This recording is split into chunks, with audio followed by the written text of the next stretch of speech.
What's going on, guys? Money Webby here. Today I got my players to avoid in your fantasy football drafts based on their current situations where they're being drafted and the outlooks on their team and what I think is going to happen with them. So starting off, we're going with quarterback Drew Brees. This guy's been a staple in fantasy football over the last few years, but with the quarterback position just being so deep this year, I think you got to avoid him. He's being drafted at quarterback 3, and that's 32nd overall, so you're sacrificing some good running backs and wide receivers here by taking Drew Brees. I just rather would wait for a guy like Phillip Rivers, Andy Dalton, or Marcus Mariota towards the end of the draft, where I think they can honestly be better than Brees this year.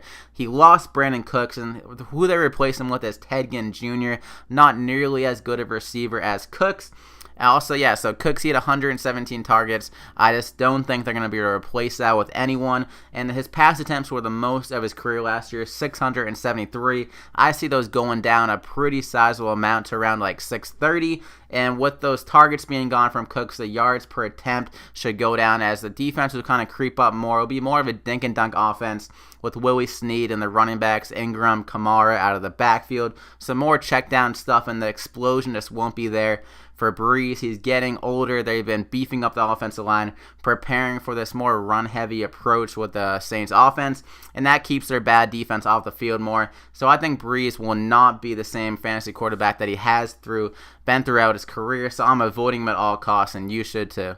The next player I'm avoiding is running back Jordan Howard, currently being drafted at running back 7 and 14th overall. There is no way he's going to be able to repeat what he did last year. He had 5.2 yards per carry. That is extremely effective. No way that happens again. Defenses are going to be much more prepared to stop him. This offense relied on Howard last year, and they're going to be able to take that away, especially with Mike Glennon at the quarterback. So they're going to be loading up the box. No explosion really to this offense. Kevin White can't stay on the field. Meredith is like a decent wide receiver, nothing that special. And last year, he only had 31 red zone carries. Not many touchdown opportunities, especially compared to other top running backs like DeMarco Murray, Devontae Freeman, and Melvin Gordon. DeMarco Murray had 40 red zone carries, Freeman had 50, and Melvin Gordon had 50 in just 13 games. And also, something being overlooked is Tariq Cohen. He's a rookie running back on this Bears team, and he's been very shifty and very fast in the preseason games and looked good. And I think he's going to be working that pass down role, like the third down role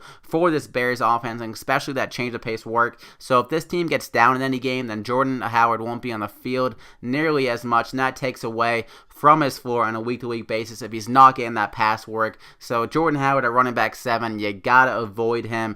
Another running back I'm going to be avoiding is Lamar Miller, currently being drafted at running back 12 and 27th overall. Do people forget how bad this guy was last year? He's one of the least productive running backs in the whole NFL.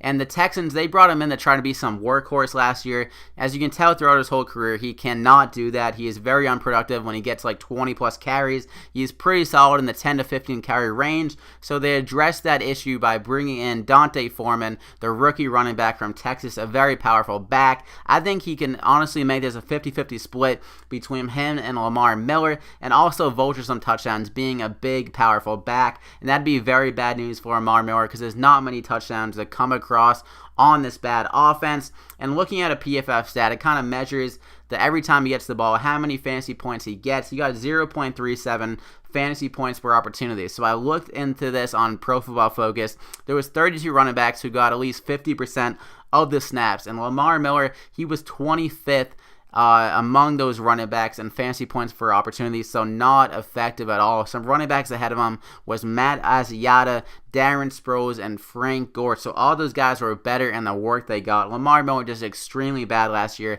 I don't think he's a very talented back. People see something in him that I don't think he's very good. So Foreman's going to eat into that work and limit what Lamar Miller can do. So you got to avoid him this year.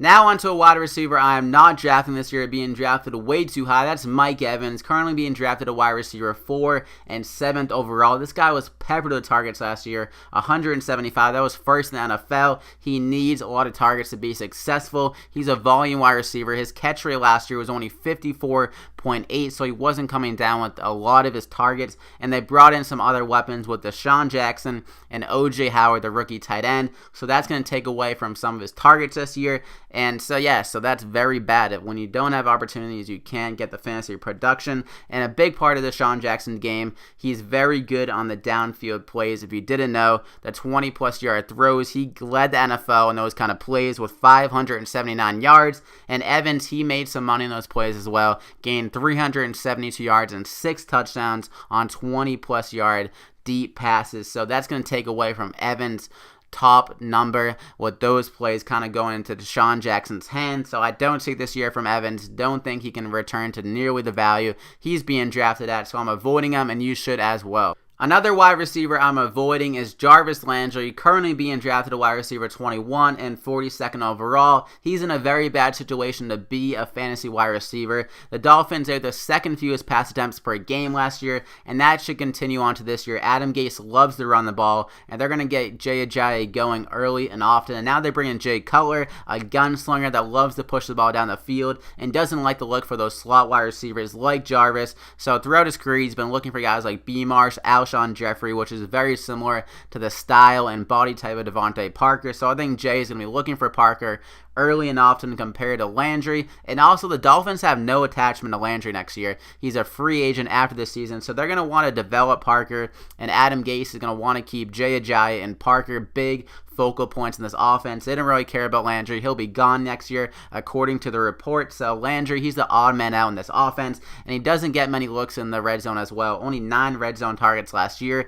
and has only 5, 4, and 4 touchdowns in each of his 3 years in the NFL. I don't see any why that goes up this year with Jay Cutler in this run-first offense. So Jarvis Landry, I'm avoiding him, and you should too. Now onto a tight end I'm avoiding is Delanie Walker, currently being drafted at tight end 8 and 76th overall. Walker, he was in a good situation last year, only competing really with Rashard Matthews for targets. He was second on the team with 102, but now they bring in Eric Decker and Corey Davis, both very good wide receivers, and this team is already a run-first team, so Walker, he could easily be the 4th on the totem pole for targets, and that is not good for his sake. And also Eric Decker, he's been one of the best red zone threats over the past few seasons, so Walker could definitely see a decrease in those 16 red zone targets he saw last year. I'd rather wait for guys like Eric Ebron, Martellus Bennett, David Njoku, and CJ Fedorowicz, which you can get at the end of the draft. Compared to Delanie Walker, you have to spend like a 6th or 7th round pick to get him on his current ADP, so I'm avoiding him, and you should too. So that is it, guys. Be sure to leave a like on the video if you enjoyed it, and subscribe for more fantasy football content. I'm going to be uploading a bold predictions video with my own bold predictions pretty damn soon, and also some weekly DFS plays every single week, and my weekly ranks, some waiver wire pickups, and everything like that. So be sure to subscribe to get all that good stuff, and we'll see you soon, guys.